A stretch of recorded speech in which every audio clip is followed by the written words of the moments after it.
Verlaine dit, après avoir tiré sur Rimbaud, qu'on lui demande s'il veut un pistolet, parce que c'est comme ça qu'on appelle un sandwich en Belgique, c'est un pistolet.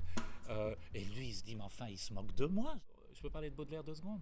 Oui, parce que pour moi, il y a quelque chose, une petite vengeance qui me plaît beaucoup par rapport à Baudelaire. Je parlais des béguines et du mouvement béguinal qui est vraiment très important euh, en Belgique, et que l'origine du mot béguine, c'est bègue, et c'est à la fois donc bègue pour quémander, mais bègue comme bégayer, c'est-à-dire pour répéter tout le temps. Et Baudelaire, quand il était frappé d'aphasie en sortant de l'église Saint-Loup à Namur en 66, il n'a plus dit que Crénon, c'est-à-dire le nom sacré de Dieu. Quand il disait Crénon, c'est sacré nom de Dieu, c'est le nom de Dieu. Et pour moi, c'est y rentrer dans le mouvement béguinal, c'est-à-dire que jusqu'à la fin de sa vie, il allait répéter le nom sacré de Dieu.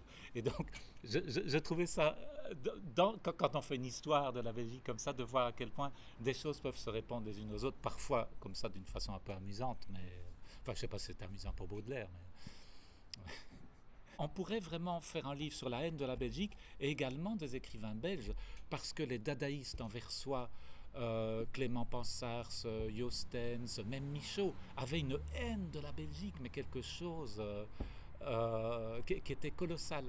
Là, j'ai plus été pris par le vecteur de l'amour, comme Van Gogh, mais c'est assez étonnant de voir aussi comme pour forger une identité, on la forge aussi dans la haine, que ce soit la haine du pays, comme Pansars dont je parle, ou Jostens, ou l'amour des curés.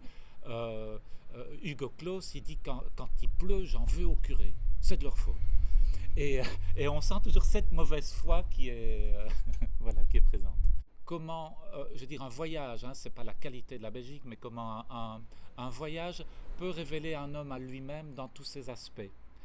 Et que peut-être ce qui m'est apparu dans cet ouvrage sur la Belgique, c'est aussi cette étrange proximité. D'être à la fois chez soi et pas chez soi. Et on voit vraiment, même Dumas, c'est les bords du Rhin, il parle de la Belgique dans les bords du Rhin, c'est l'idée qu'on va dans un autre pays, mais qui est toujours un peu le nôtre. Et le symbolisme belge, c'est ça aussi par rapport à la France, c'est-à-dire c'est un exotique, mais qui est en nous. C'est quand même une histoire de famille, mais c'est l'autre dans la famille. Et donc, il y a une forme de théâtralité qui fait que les identités se construisent presque en dialogue entre la Belgique et la France. Je montre vraiment le kaléidoscope des revendications qui peuvent être totalement unitaristes ou rattachistes, c'est-à-dire un mouvement wallon qui veut être rattaché à la France. Je me souviens quand il y a eu ce mouvement-là, c'était sous Mitterrand, et il y avait Charras, le ministre Charras, qui dit « Ah non, on a déjà nos pauvres hein. ». Donc les pauvres attachistes, ils étaient. Mais alors, il y a de l'autre côté ceux qui veulent avoir une grande Hollande, ou les Pantiwa qui. Enfin, je veux dire, voilà, on peut vraiment rebattre les cartes, et ça a quelque chose. Et c'est ce que j'explique aussi, ce voyage en Belgique. Même pour un Belge, on voyage parce que il y a des identités qui se construisent, et j'ai l'impression qu'on peut presque, chacun peut se construire son identité belgo-germanique, belgo-française, belgo-belge, et que un pays démocratique permet cette théâtralisation sans qu'il y ait conflit.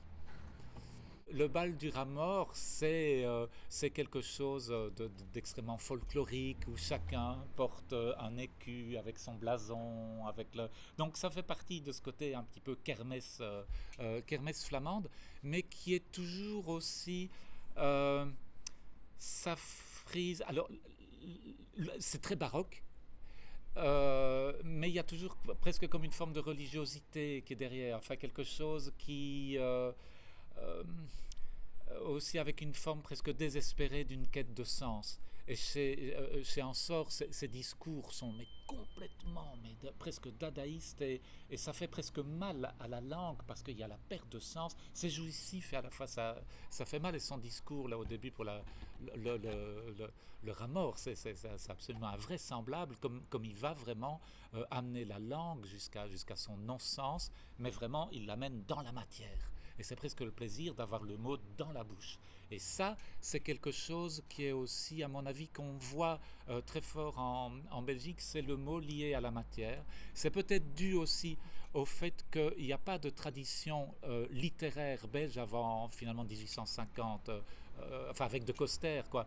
Il y a eu le Prince de Ligne au 19e siècle, mais il n'y a pas eu, quand Voltaire vient en Belgique, il dit mais il n'y a que de la littérature de dévots ici, il y a pas, et c'est vraiment né avec le symbolisme, mais qui s'attachait vraiment à des images de la peinture, et essentiellement de la peinture flamande.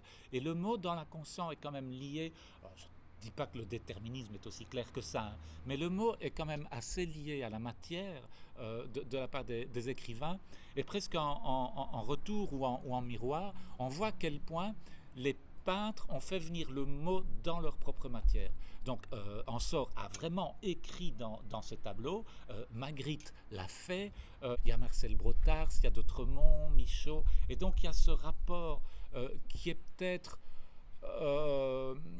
peut-être qu'en Belgique on peut plus se permettre le mélange des genres parce que c'est pas une culture jacobine, même au titre de la culture où la littérature aurait ses lettres de noblesse, et donc le passage de l'un à l'autre permet ce genre de mixité. Antoine Wirtz, qui est pas tellement connu en France, mais qui est un peintre absolument de la démesure absolument incroyable, a écrit dans ses tableaux. C'est vraiment le peintre de la démesure, et qui était, alors c'est étonnant parce que lui c'est vraiment presque la naissance de la Belgique qui la première Belgique culturelle était très provinciale parce qu'elle voulait être presque française, et lui veut absolument être un peintre national, exactement au même titre que il va aller au salon en France, ses tableaux ne vont pas être vus, et il va nourrir deux choses, une haine de la France et aussi un genre de torsion psychologique. Il va se dire ils n'ont pas vu mes tableaux parce qu'ils ne pouvaient pas les voir, parce que j'ai mis trop de vernis, et donc mes tableaux, il y avait une fenêtre qui était en face et on ne voyait que le reflet de l'extérieur, et à partir de là il va inventer une peinture mate, et il va en mourir. Il va mourir de la chimie de ses couleurs, il va mourir jeune, à 50 ans, et en plus ses tableaux vont commencer à se craqueler, et en revenant de cet échec terrible pour lui, il va écrire un texte, ne l'appelons pas prémonitoire, mais qui va s'appeler Bruxelles, capitale de l'Europe, parce qu'il veut, habitant à Bruxelles, que Bruxelles soit plus forte que Paris. Il appelle son texte Paris province, Bruxelles capitale de l'Europe, et il explique que pour ça il faut, dans son plan entre Bruxelles et Anvers, il faut des cafés tous les 5 km, que ça va tirer les gens. Ça c'est mon grand regret par rapport à la collection, c'est que je n'ai pas retrouvé ce texte. Je suis certain de ma mémoire, je suis certain que je l'ai lu, je ne sais pas où, et il n'est pas dans l'anthologie. Voilà, il y a des trous, mais je me suis rendu compte que finalement ce livre c'est un peu comme une dentelle, et maintenant je ne vois plus que les trous qu'il y a dans la dentelle de ce qui n'est pas.